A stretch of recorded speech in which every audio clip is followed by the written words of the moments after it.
ఒకే రోజు 4,408 కోట్ల రూపాయలు పేదవాళ్ళకి ఇచ్చిన ప్రభుత్వం తెలుగుదేశం ప్రభుత్వం.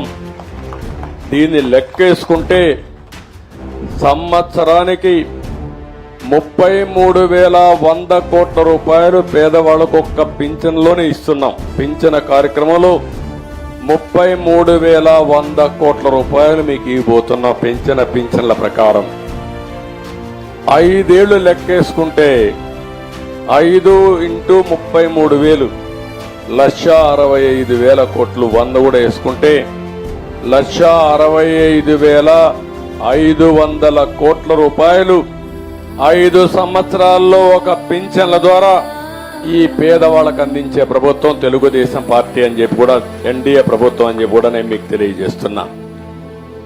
దీనికంటే ఆనందమైన రోజు నా జీవితంలో ఇంకొకటి ఉండదు.